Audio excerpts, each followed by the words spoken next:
SEC Director sent letter apology Ripple XRP.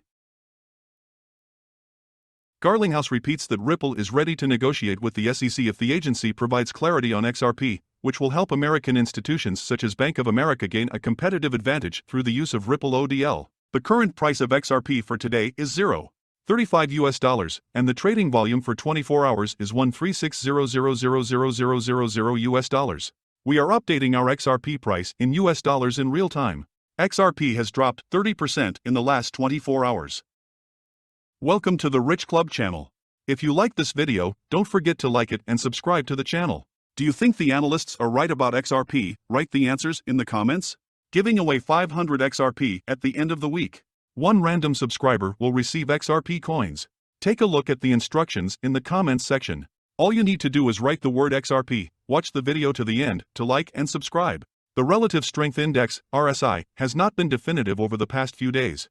Last week, the RSI held a neutral value of 50 as support, but recently this level has not passed. Thus, there may be some volatile dynamics during the weekend. Similarly, the Awesome Oscillator, AO, was also below zero. He has not yet shown a strong bearish impulse.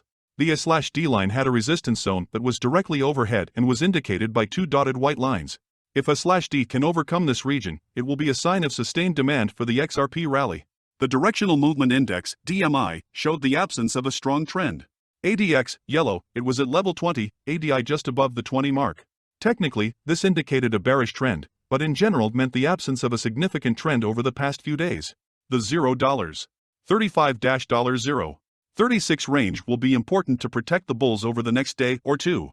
The formation of a lower low below this area will signal bearish strength. Momentum indicators were inconclusive on the lower timeframes. Bitcoin could also strongly influence the direction of XRP in the near future. Will we finally see the documents for William Hinman's speech in 2018, for which the SEC has been fighting for a long time so that they would not end up with Ripple and become public? The documents were transferred to Ripple, but remain classified to the public.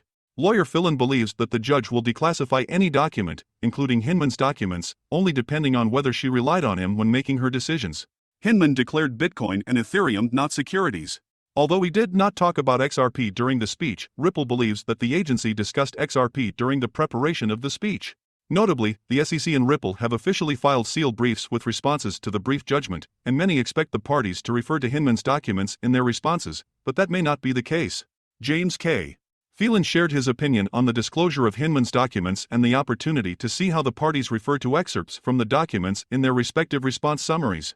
I have some thoughts about deadlines regarding Hinman's documents, motions for summary judgment and unresolved issues of secrecy. Instead of typing a long topic, I wrote them in an attached document. 3 big issues remain unresolved. Petitions for a simplified decision. Expert challenges, Daubert petitions. Problems with the classification of expert reports, Hinman documents and other materials referred to by the SEC and Ripple. Phelan said he doesn't think the summary judgment response summaries will refer to excerpts from Hinman's documents. According to the lawyer acting for Ripple, if the defendants refer to the drafts of Hinman's speech in 2018, the SEC will edit such links with reference to parts of Hinman's documents. I don't think we'll see references to Hinman's papers in the following responses. To the extent that Hinman's documents are mentioned, I think the SEC will edit these links as they have done in the past, he said. In addition, Phelan also commented on the classification of other undisclosed documents, including expert opinions and materials referred to by the parties in their petitions. The lawyer said that he also does not think that U.S. District Judge Annalisa Torres will rule on all outstanding issues of classification soon after the parties file an objection to the joint requests for classification on January 9, 2023. The presiding judge in Ripple v. SEC lawsuit will not approach the rest of the case using this approach. According to Phelanu, Judge Torres will declassify any document, including Hinman's document, only depending on whether she relied on him when deciding on petitions for summary trial. If a judge relies on a document in his decision, this document is, automatically, considered a judicial document, and then it will be disclosed, Phelan said. He also expressed his opinion on how Judge Torres can make his decision and declassify the documents in the case. The lawyer acting for Ripple noted that Judge Torres would work in the opposite direction, first drawing up a summary judgment and indicating any documents she relied on, including classified and redacted ones.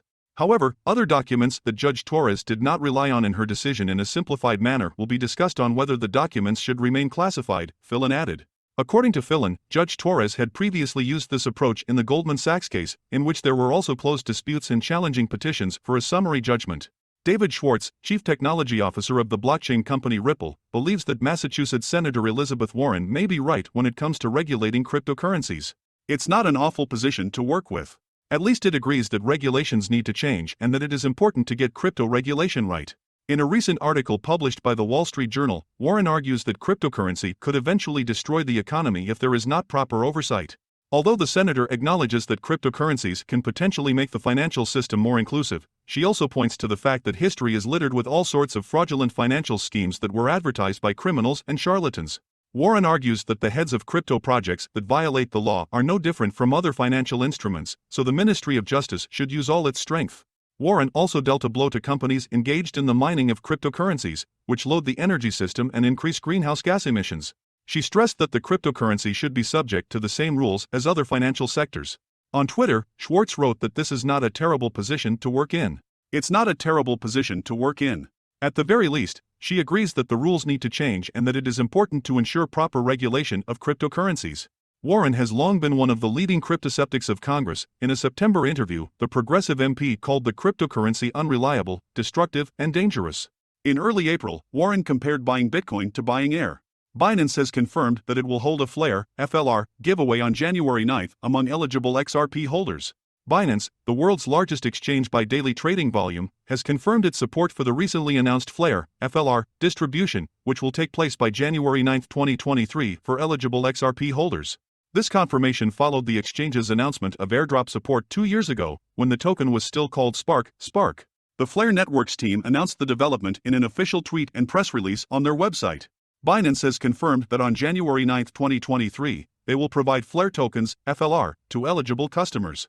Binance has confirmed that they will provide the hashtag Flare $FLR token distribution to eligible customers on January 9, 2023.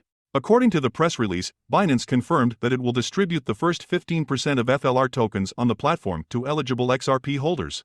According to the Flare team, the distribution will occur in the ratio of 0.1511 FLR to 1 XRP at the time of the snapshot from December 12, 2020.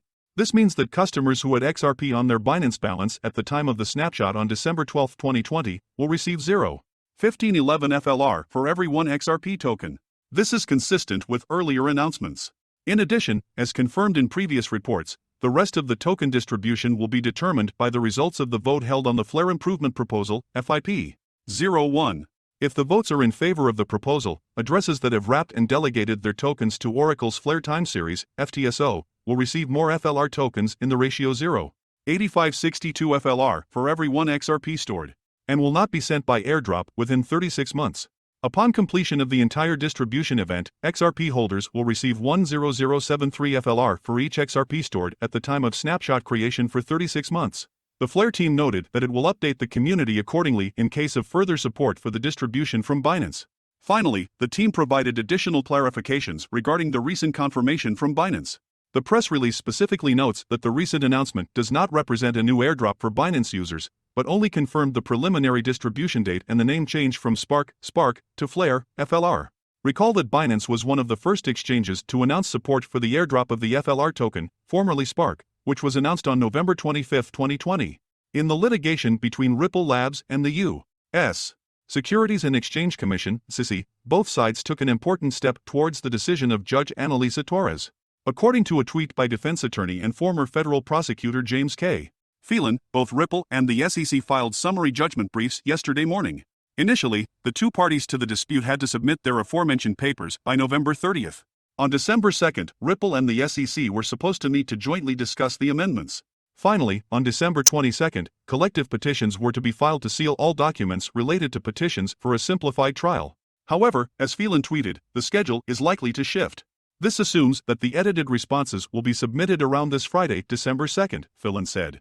The lawyer explained that this assumption is based on the facts that the edited petitions for simplified judicial proceedings should have been submitted on September 19, but filed on September 17, and the edited objections should have been submitted on October 24, but filed on October 21. In recent days, there have been suggestions that December 5, and now, possibly, December 2, could be a significant date for the likelihood of settlement of disputes between Ripple and the SEC. The focus is on Hinman's documents, which can be a strong trump card for Ripple. In order to keep these documents secret and prevent a broader impact on the overall regulation of the cryptocurrency market, the SEC may agree to a settlement. In this regard, what is edited or not edited can be crucial in summaries. If Hinman's documents are not made public by Ripple as evidence, it will be a convincing sign that the company has an advantage.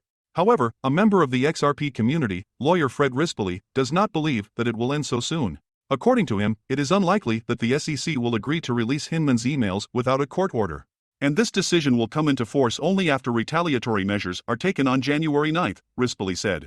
He doesn't expect it to happen before the end of January. What do you think are the prospects for XRP in 2023? Write your forecasts in the comments. Thank you for watching this video to the end. Please do not forget to like it and subscribe to the channel so as not to miss the release of new videos, and do not forget about our contest. Write in the XRP comments to add 500 XRP to your account.